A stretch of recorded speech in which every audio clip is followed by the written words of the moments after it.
Hey guys, welcome back to another episode of the Music Den. I'm your host, Armando Venditti. Hoping you guys are having a good day and that you're looking after yourselves and one another. Today, ladies and gentlemen, we are going to have an album discussion. But before I get into the topic of the album discussion, I want to welcome back to the channel Mr. Jim Bricker. How's it going, Jim? Hey Armando, I'm doing very well. Happy to be back amongst all y'all. Good to have you back. And Mr. Ken Cheshire, who is a name on the screen and not a number. Not a number. Yes. How's it Thank going, you, Ken? Armando. It's really good to be here and talking music, good music. Yes, this Pretty is dang indeed. good music, I'd say. This is indeed a good album that we're going to be talking about. Ladies and gentlemen, as I said, this is an album discussion. And the artist we're going to be talking about is Mr. Donald Fagen. And the album we're going to be talking about for this album discussion is his debut solo release, The Nightfly. Okay. At this point in time, prior to the release of The Nightfly, Steely Dan had gone on a bit of a break, on a hiatus. And Donald Fagen decided to record a solo album. The Nightfly was released on October 1st, 1982 through Warner Brothers Records. 38 minutes and 46 seconds of, well, we'll get into that in just a few seconds here. Upon release, it went platinum in North America.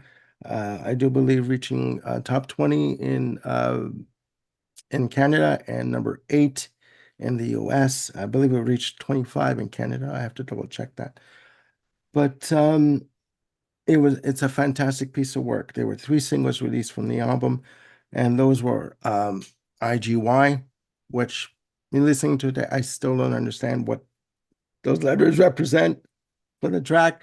The main single from the album was New Frontier, which appears on first track on side 2, and Ruby Baby, which was a cover from Lieber Staller, a composition arranged by Mr. Donald Fagen. And what we're going to do today, ladies and gentlemen, for me, coming into this myself, not that this is a brand new album for me, but this is pretty much a somewhat of a new discovery. So I'm going to give you my opinion on the album near the end of the show. As being the host, I always pass the virtual mic over to my co-hosts so that they can give their opinion on this topic. And we have a lot to talk about. So who do I pick first? Okay, we'll go with Jim. No, Oh, okay. we'll go All with right. Jim. So, so Happy to expound on this, sure. yeah. So, my history with the Nightfly probably goes back to October 1st or very close to it. I remember going into the Warehouse, which was a record chain in Northern California, WHERE House.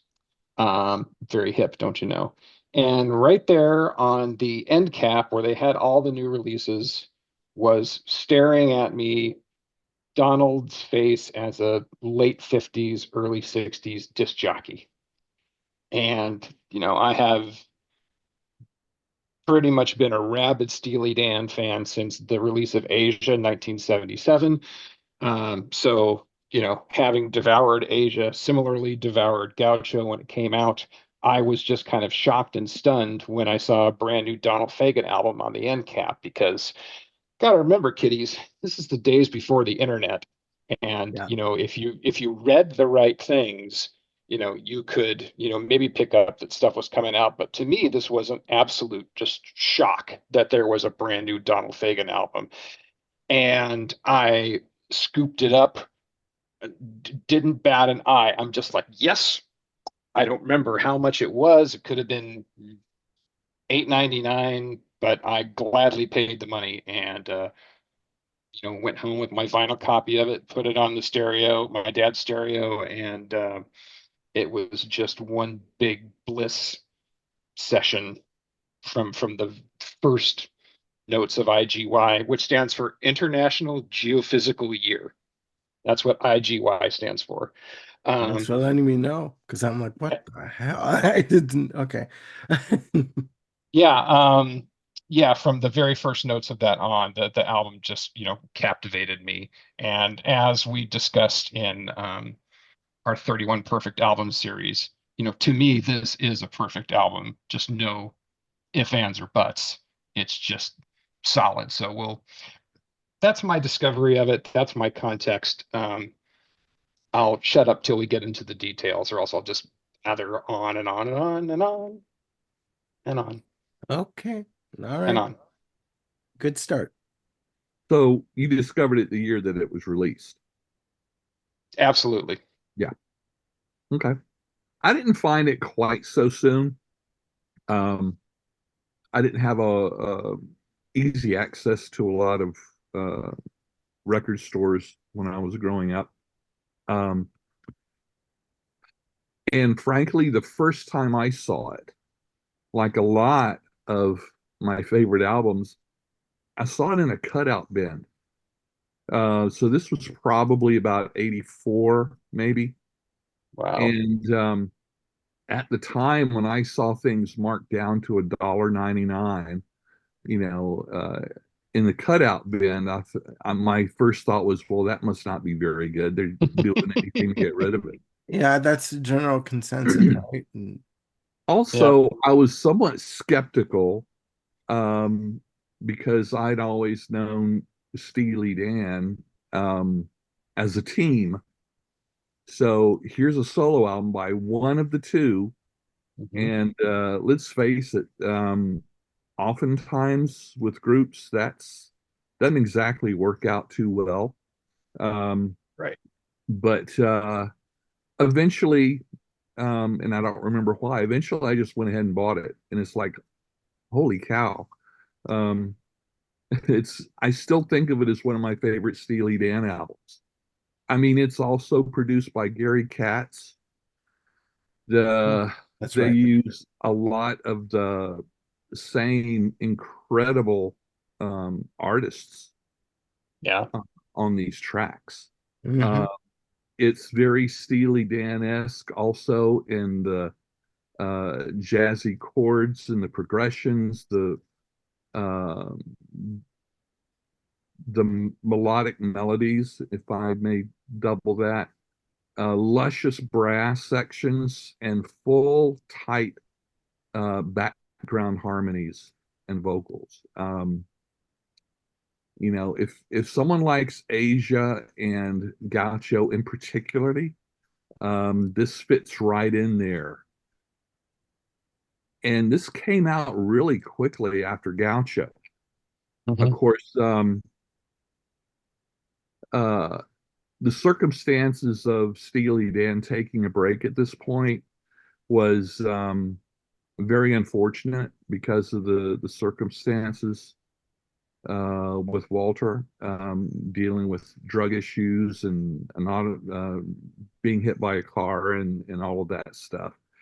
Um, I So, find it interesting that sorry, During the recording sessions of during Gaucho, this Becker happened. Becker was hit by a car Okay, so in this New happened York. then. Okay. I yeah thought it Yeah. happened later on.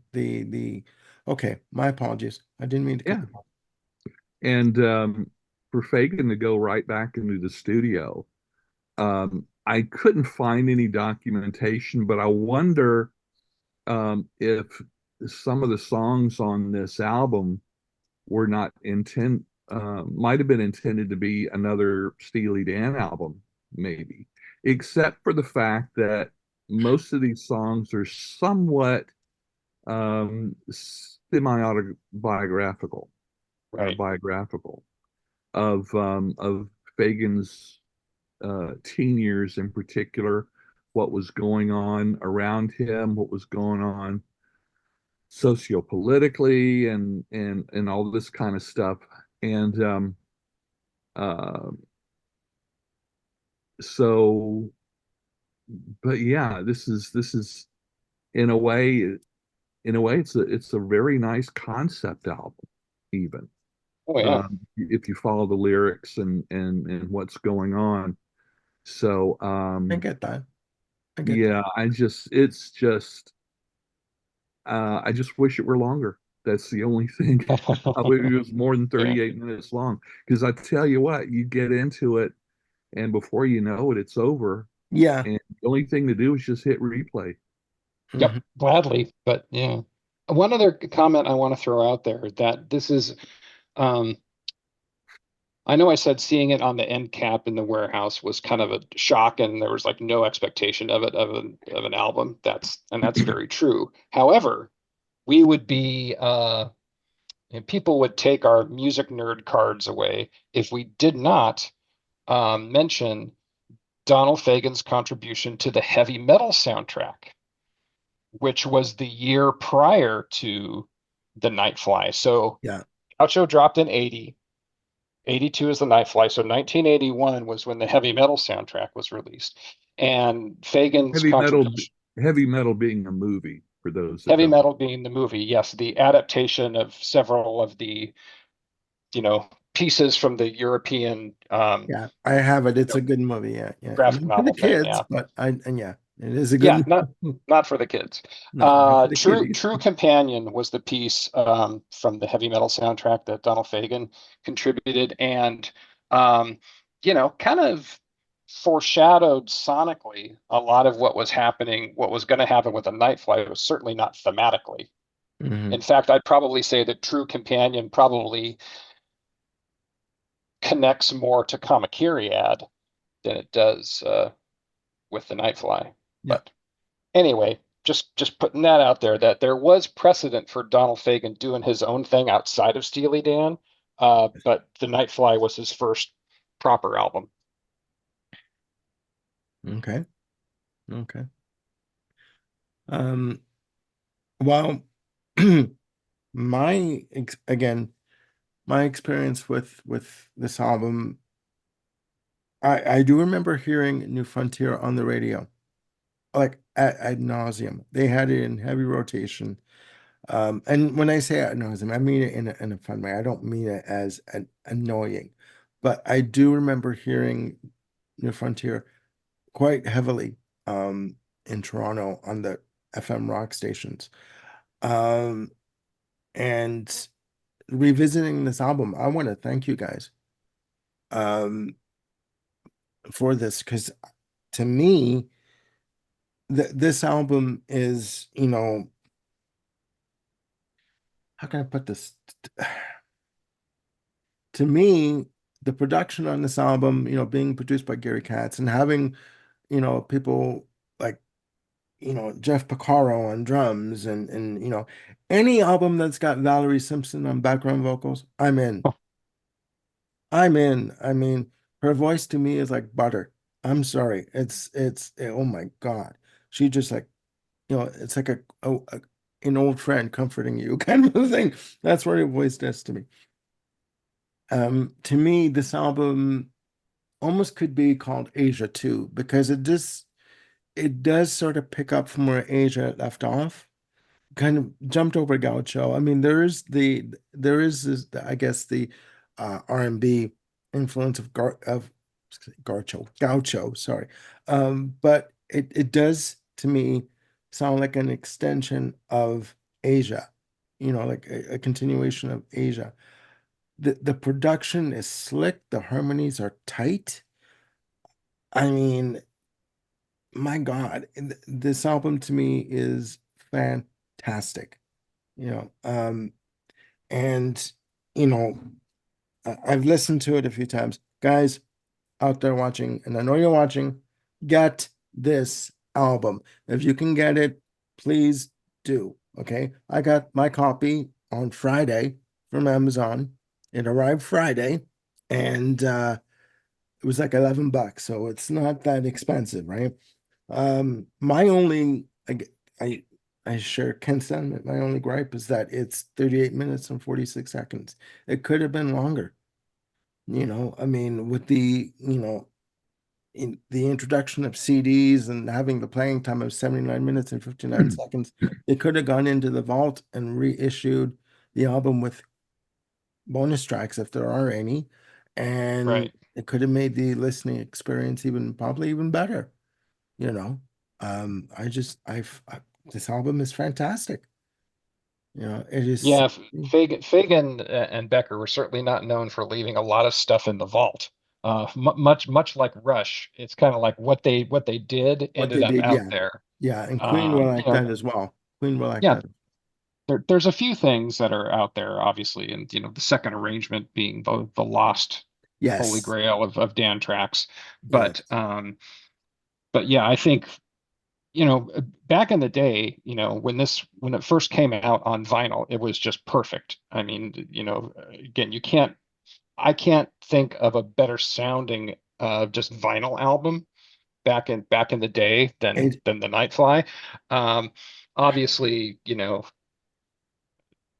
CDs give you a lot more time to sort of put stuff on there, but I just don't think they had it. And it's not like Donald Fagen went out and toured the no. Nightfly when it came out, so it's not like there's a stash of live tracks to buff it out with. Yeah. Well, Yeah. there is a 3 disc box set of Fagen's first 3 solo albums that Called the has an Nightfly extra trilogy. disc.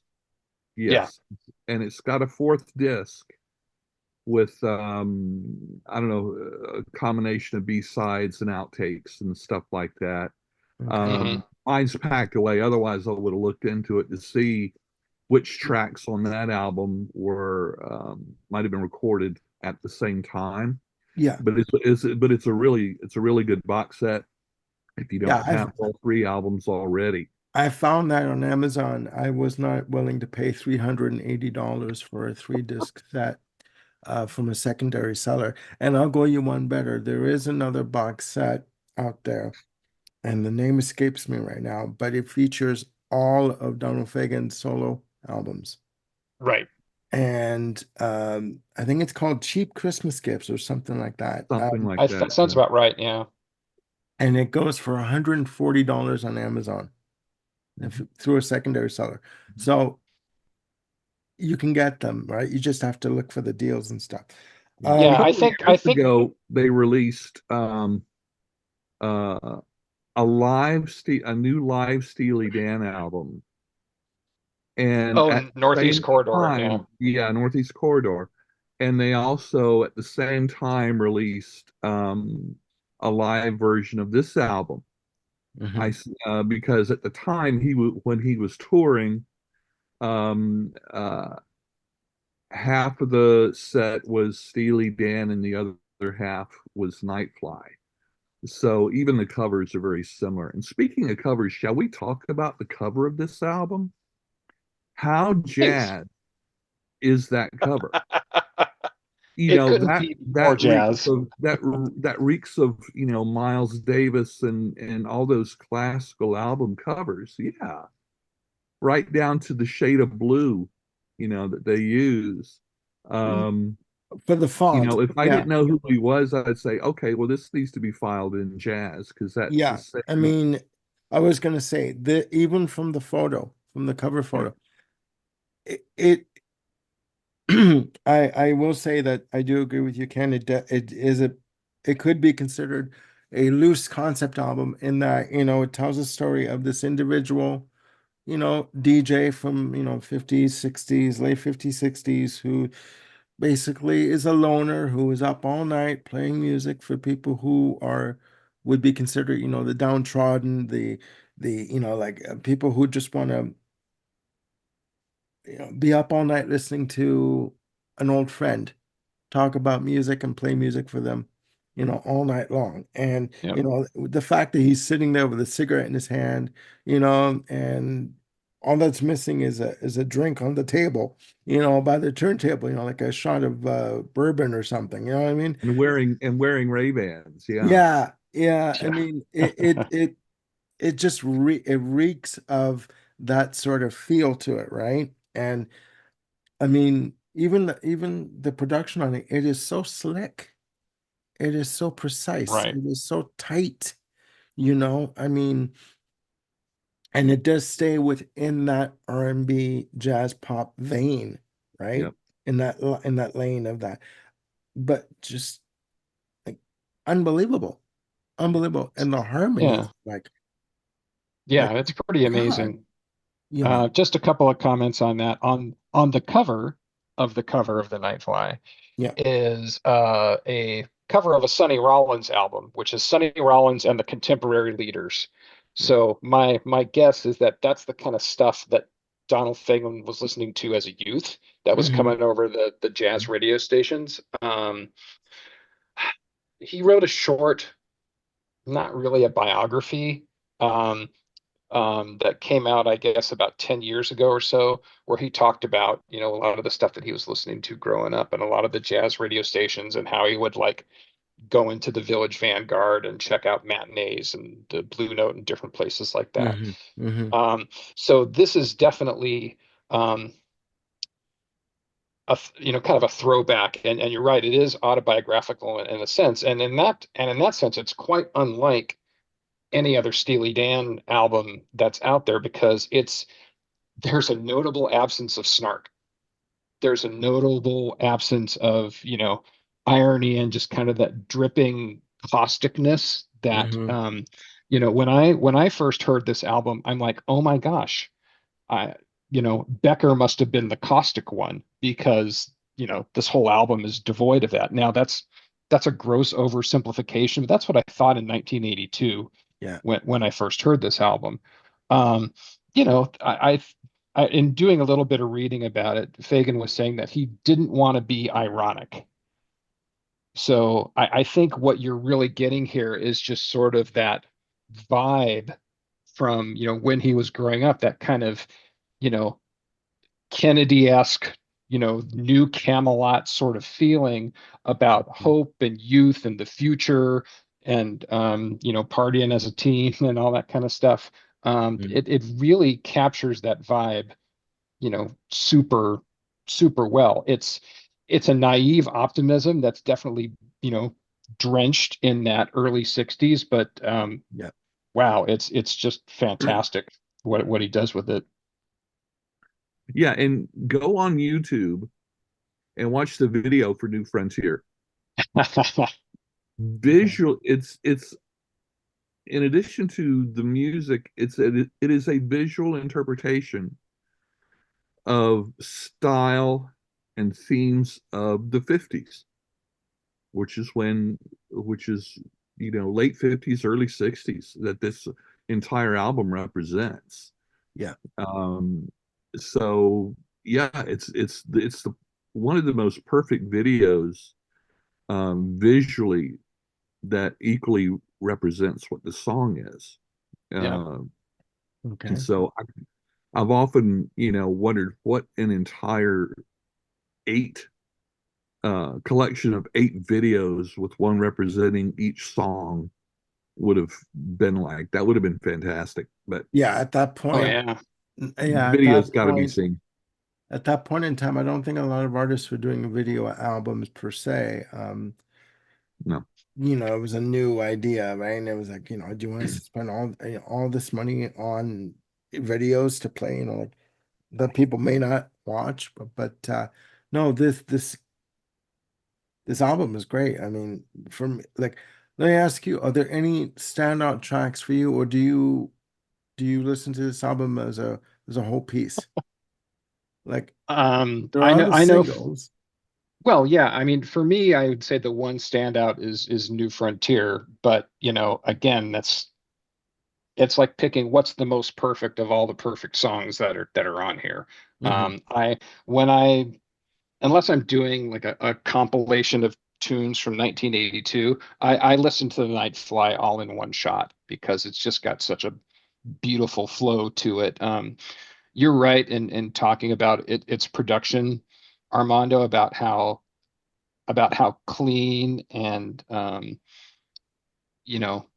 crisp it really sounds. But um,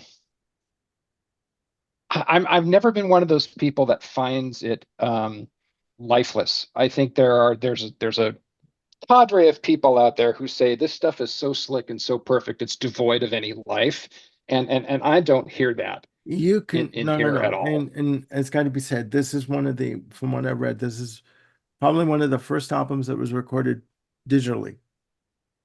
So that might have something to do with it. But I'm sorry, there is no devoid of life on this album, like of live playing on this album. It can easily be recreated live. If not in a different arrangement for each song, it can still be played live. And that's the Mhm. mark of a good album for me. If you can take these songs or any songs that have a good, clean, crisp production and arrangement and do them live and do them justice, you've won. You know what I mean? Do you know what I Yeah. mean? That's my very humble opinion. And I'm a music nerd. I'm not a composer of from any stretch of the imagination at all, but you can still perform these songs live and they would still have the same impact. Pretty much. I mean, I've listened to the Nightfly live, what once or twice, the album that Ken referred to earlier, and it's good. I mean, this is, I would have given, someone else's left testicle to see the Nightfly live in 1982. So the fact that they were doing Oh it my in God. Okay. 2022, well, I value my own, um, but As we all do. My as God. we all do, exactly. Well, Bill's not here. I'll give Bill's left testicle. How about Yeah, that? there you So go. Okay. Ladies and gentlemen, it's just got a little blue. Okay. I mean, just got I just got a tiny bit blue. yeah. Anyway, yes, you can do this stuff live, but there's a big but here. There are some tunes that are so perfectly arranged and perfectly conceived that it just doesn't hit the mark as high. The thing that comes to mind for me is like Maxine, which is just Donald Fagen's layered vocal harmonies are Yeah. just so outstanding, to the Hmm. fact that, or to the point, I should say, that when they perform Maxine live, Fagen doesn't sing on it at all. It's all the background The backup vocalists. vocalist. Okay. Okay. Yeah, and they do an admirable job. But again, it's just that those layers and layers are missing, and it leaves it just a tad bit wanting. But And if my butt was in a seat in the audience and I was hearing it live, I'd be fine with it. So this is definitely a bit of armchair quarterbacking going well, on. let's not forget this, okay? This is coming out of a time where people actually did sing live, okay? Yeah. Um, and if they couldn't sing live a certain part, they would admit to it. And they'd say, you know what? This is multi-tracked, it's multi-layered. We can't do this live, so we will play for you the tape. We do it because you want to hear it. And I am particularly referring to Queen when they performed Bohemian Rhapsody, because it would be ridiculous for them to stand there and try and do a 108 part vocal harmony overdub section live on stage. So they would leave the stage and come back on for the end section of Rhapsody. But I mean, this is still an era where people did perform live. And if they couldn't do a vocal harmony, there was nothing wrong with the backup singers filling in the sections and doing the parts. I mean, Right. and doing them, possibly in some cases doing them justice. It's not going to be exactly like the record, but if you want the record, you just sit home and listen to the record. So, and that's my rant for this Sunday morning, guys. So I mean, it's just, you know, Well, the thing, talking about the recording, take in consideration how many years Fagan worked with Cats, yeah, and especially coming after Gaucho in Asia. Um, by then, they had become absolutely masters of the studio. So, and Fagan understanding um, jazz not chord progressions, but chord voicings and phrasings. and phrasing. Yeah, I mean on Maxine, all vocals are him. Mhm. Yeah. All those background vocals are him harmonizing with himself, Yeah. and uh, so that's just taking it to the optimal on this.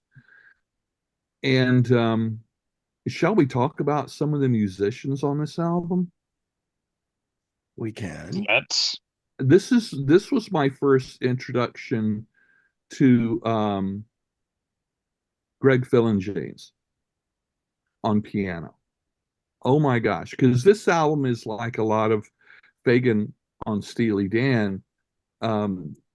He didn't like to do be the primary piano player. He kind of had a little bit of a phobia of making mistakes and messing up. And Phillinganes is just him and Michael Omartian do most of the piano work on this album. Mm-hmm. And oh my gosh, it's just his piano playing is just unbelievable.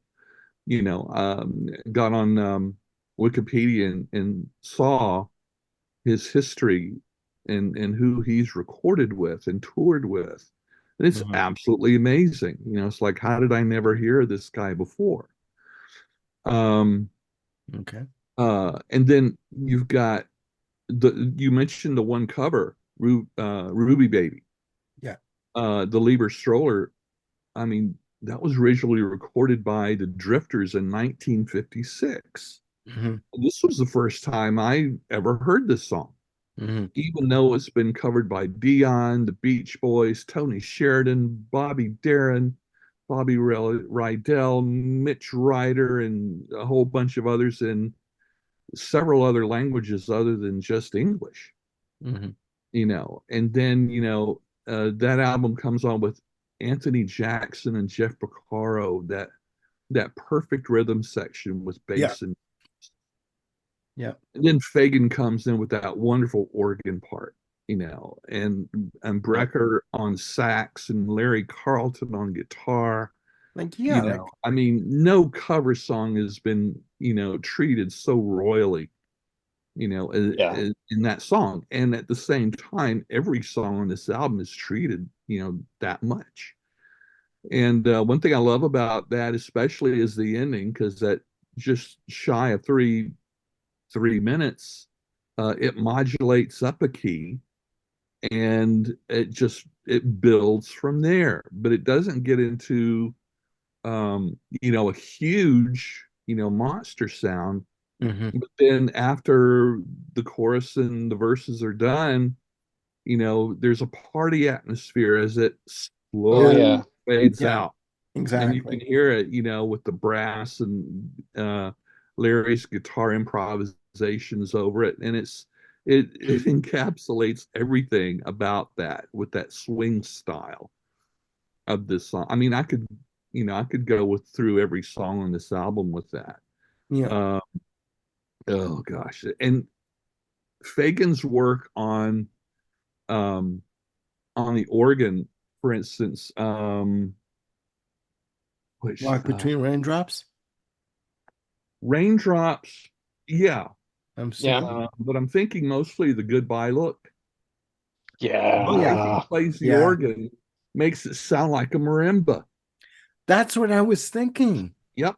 It's got that hard calypso island feel. Yeah. At first I thought it was marimba, but then I listened very closely. It's like, no, he's playing a B3, that B3 organ, and just the style that he plays sounds like a marimba. And it's just so unbelievable. And then you got Porcaro and Vanderlocket, doubling on all the percussion. And then you got Steve Kahn with that very subtle but wonderful acoustic guitar on that. Yeah. And Carlton and Dean Parks doing that duo guitar play, in there. And it's like, and the background vocals are all Fagen and Simpson, and their voices blend so well together. I'm telling you, man, I've told you before, any album that has Valerie Simpson on background vocals, I'm in. That's right. I'm in. I'm sorry. She can deliver. That's right. Absolutely. Yeah, no, I agree with you 1000% on that. It's amazing. It is amazing. I think it's kind of funny that, you can have Larry Carlton and Dean Parks on the same track. Why do both? Well, because you can, and because you're Katz and Fagen, and it you just seems get the best. It seemed to me that, working with Gary Katz for you know, all those years with Steely Dan, is just like, you know what? It just seemed that Fagen called him up and said, you know what? I want to record an album. I've got this deal with Warner's. I want to record an album. And Katz just said, you know what? Name me the day. Let's go. Right? I've got these songs and I want to do it. And Katz just said, okay, that's it. And it just also seemed that he just called up these, you know, friends of his to come in and help him out on the album. I mean, my God, you know, and it does seem that he's having fun on the recordings. Oh, absolutely. That Yeah. yes, obviously he needs a single to deliver to Warner Brothers because Mo Austin would have said, you know what, we need a single, right? We need something with a hook. Yeah. And I do believe Mo Austin at that point was still at Warner Brothers, head of Warner Brothers. But it just seemed like he really didn't care that he had a hit. He was just having fun with these songs, and this was where he was at this point in time, and he wanted to do it, and he did it, and it worked on all Yeah. levels for him. And I would think that anyone in the LA or New York studio musician circle, if they got a call to do a date for Steely Dan or Donald Fagen, it's like, let me rearrange my schedule Yeah, and I will be there, just yeah, because they knew the quality of what they were getting. And yeah. that's what made it fun for them, is it's not just going off and knocking off some jingle for Listerine or something. It's like you're going in there and you're playing deep, the stuff that you And love. I'll go one further. You know, they may also realize that their take may not have been used on the album, but they would have wanted to have gone in for the experience of doing a session with Fagen. Do you know what I mean? Probably. Just Yeah. that feeling of, okay, I did a session with Donald Fagen. I'm in. I can get other gigs now. You know what I mean? If that was the case. So, but yeah, Yeah. yeah, This is almost like also almost kind of like a reunion album. I mean, you've got the yeah, Brecker brothers, yeah, on sax and trumpet, yeah, and um, and how many people can say that they've got several songs on their album that have not just Larry Coltrane playing guitar, but also Rick Derringer and Hugh McCracken on the yeah, same song. yeah. And Yeah. yeah, You know, and you gotta wonder too, a lot of this stuff, a lot of these musicians too, there was a lot of cross-pollination going on. I mean, like in terms of, Jeff Porcaro with Toto and working with other, he was the session drummer to go to at this point in time Oh yeah. for this style, right? I mean, Michael Brecker, I mean, working with 2 years before with Joni Mitchell on Shadows and Light, right? I mean, like, come on. You know what I mean? The quality of musicianship on this album is just like unreal. I mean, I could see even Jaco Pastorius performing on this, or even, dare I say, Matheny. If Matheny would work with Joni Mitchell for Shadows and Light, why wouldn't he do a session with Donald Fagen for this? This is right in his wheelhouse too for Matheny. I mean, and why not? what about bass players? Anthony Jackson, Yeah. Chuck Rainey, Marcus Miller, Mm, Will Dave Laboreal. Yeah. Abraham Laboriel. And I mean, there again, it's like, that sounds a little familiar. And then you look to see what their pedigree is. You know, and but in addition to Jeff Porcaro on drums, you got James Gadson, Ed Green, Steve Jordan. I mean, yeah. there Yeah. is no the only thing I could not find Mm. um on it was on um I'm trying to think of which song it was. Oh, on the Nightfly. I have not been able to find out who plays the cowbell. Any idea, Jim? No. Cowbell everywhere it's Probably a uncredited. member of Blue Oyster Cult. You know what I mean? Yelling, more cowbell, more cowbell. Will Ferrell. Yeah. Don't fear But the Reaper. even You then, know, but even then, the way they structure that song, the cowbell isn't all the way through. It's yeah, just on the one particular passage. and Yep. how one simple little addition of an instrument just changes that whole section. I mean, Hmm. the Fagen's arrangement of these songs Hmm. are Brilliant. just unbelievable. And, I went through and I mapped out each of the songs, and uh, you know, it's just, they're not just, okay, here's a song, think of something to play, here we go, one, two, three, go. Yeah. This is actually crafted. It's not just thrown together.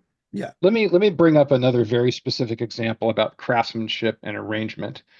Back in the days when you were watching TV or listening to the radio, and the big corporations were doing their things at the top of the hour, they would often have chimes or tones to kind of not only enhance the stereophonic experience or just the television experience, whatever it was.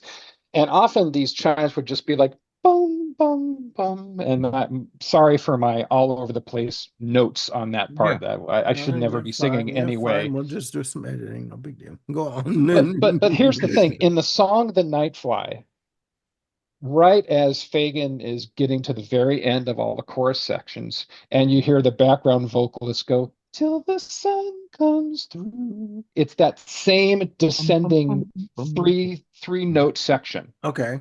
And for those that know, it just evokes everything. And it's that whole feeling of the late 50s, early 60s right there in Sun Comes Through.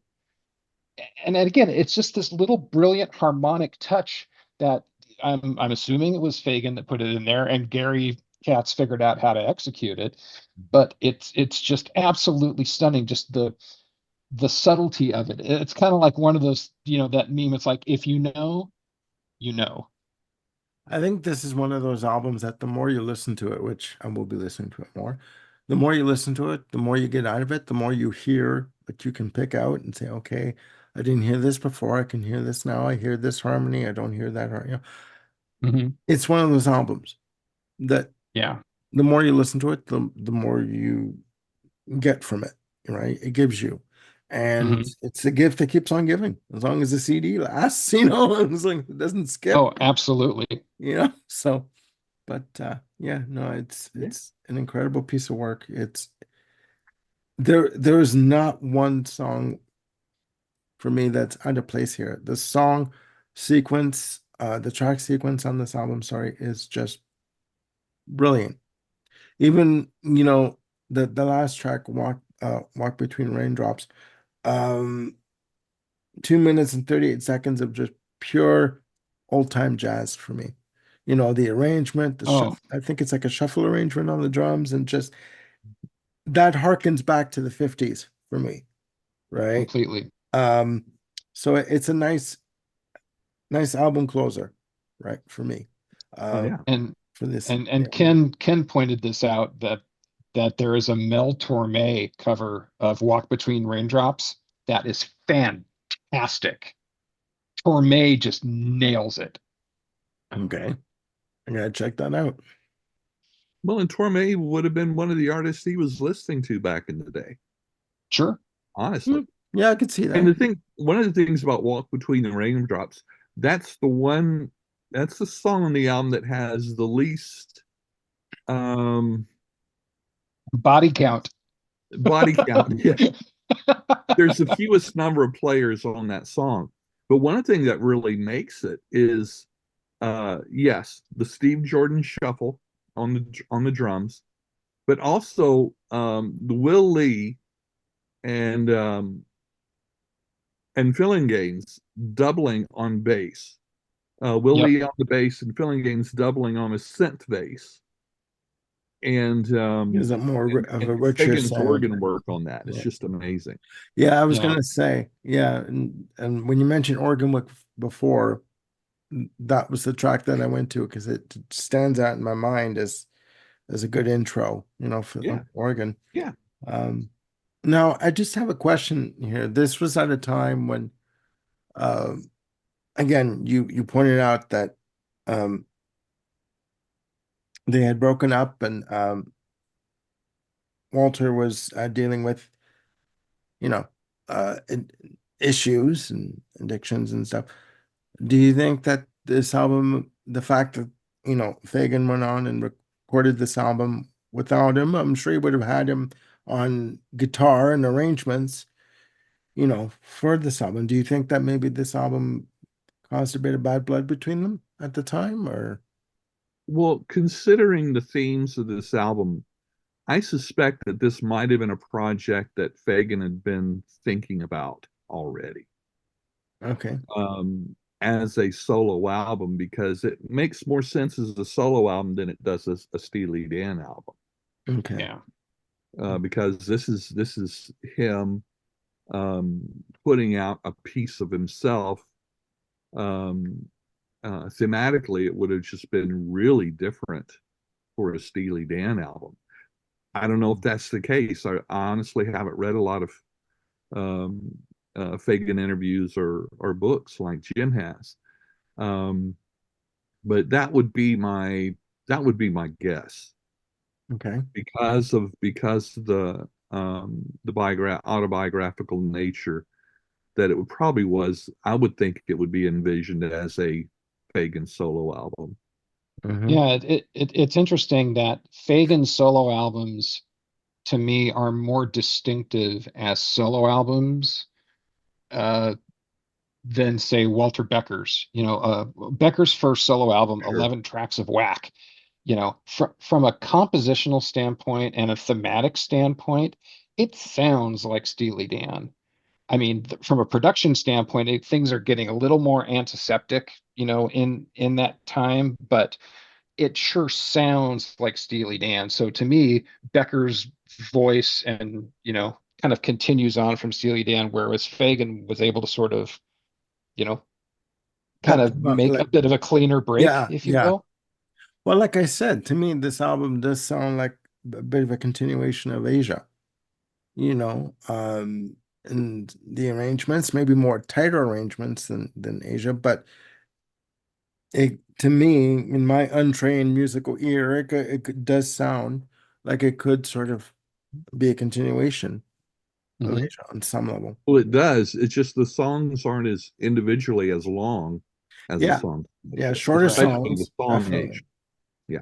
Yeah, gone are the And 7-minute tracks, and right, and things are a lot tighter in terms of the arrangement. I mean, even just thinking about Asia, obviously the title track, uh, Deacon Blues, I Got the News, Home at Last, they all have kind of a jazzier feel Mm, to it. And I mhm, think by the time you get to the Nightfly, um, Roger Nichols was pretty, locked into Wendell and all the variations that Wendell could do. So there was a lot more precision coming from it, um, to the point where it just lost a little bit of the human feel. I mean, obviously you've got Jeff Porcaro still playing to it, mhm, mhm. but it just loses just a little bit of that looseness. But it doesn't ruin the album by any stretch of the imagination. Yeah. I mean, yeah, I mean, I guess I still kind of see Nightfly as a bit more of a spiritual cousin to Gaucho sonically. Um, but I think that's just, simply just due to time and what their experiences were in the studio over those, the Okay. All four, right. 5 year period between Asia and the Nightfly. Okay. All right. Fair enough. I mean, everyone has their opinion. I mean, the- all right, ladies and gentlemen, there you have it. Oh, Sorry. Okay, go on. I just want to put one more thing out there. I want to talk about the context in which Nightfly was dropped. So 1982, Yeah. I mean, there are artists out there who delivered some of the greatest albums of their career in 1982. Hmm. Hmm. Nylon Curtain, Nebraska, Eye in the Sky, Love Over Gold, Imperial Bedroom, Night and Day, Avalon, Thriller, Off Ramp, Security, Signals, English Settlement, Toto 4. I mean, these are those are some heavy hitters that dropped during that time. And in the midst of that, you have the Nightfly. And At the end it, of the it's year, just yeah. Yeah. it's Pretty just amazing to me the richness of music that came out in 1982. And to me, Nightfly is like, amongst all those giants that I just listed, Nightfly is like a titan that stands tall amongst all of them from a production standpoint, from a standing the test of time standpoint. Nightfly definitely has to be in the conversation of greatest albums of 1982. Okay. No, I hear you. I understand. I would agree. When you mentioning those albums, I'm like, yeah, that's right. All those they did come out in '82. So Yeah. yeah, no, it was a hell of a year for music. Hot Yeah. Space notwithstanding. But we won't go there. Well, you gotta mention that, right? So But you did go there. I know I did. I did. I put my foot in the door, only in the doorway, and came out again. So there you have it, ladies and gentlemen. Album discussion on Donald Fagen's and Nightfly. Fantastic album. If you haven't heard it yet, please do. And don't cherry pick. Just it's 38 minutes and 46 seconds. Take some time and listen to it and enjoy it. That's all I can say. It is a fantastic album. Okay. And it and is and you're not going to find it at the $1.99 price that Ken did back in the no, day, but it is worth every penny if you go out and buy it, especially if you got one of them high-end stereo things. yeah, Oh, yeah. mwah. No, seriously, I was able to get it on Amazon for 11.99, and that's with delivery and tax. So if you've got Amazon Prime, you're good to go.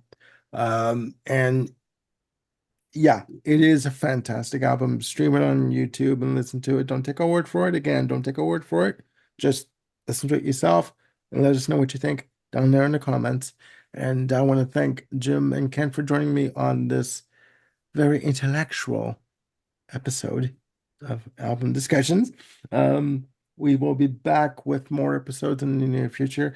And I want to take just a quick sec to again thank everyone who has watched the 31 Perfect Album series that we put together and we presented to you all. We had a hell of a time doing it. It was a great idea that Jim had, and we really enjoyed doing it. And we really thank everyone's comments and their participation, giving us their uh, list of 31 perfect albums for them or whatever, however many number. And we will be back soon with more episodes, I promise. Okay. So please look after yourselves and one another and click like and hit the notification bell and please hit subscribe. Okay. And if you hit the notification bell, you're on top of any new content that I've got coming up. And I've got some ideas kicking around the old noggin, and we will get them out to you as soon as we possibly can. All right. Have a good day. And again, look after yourselves and one another. Bye for now.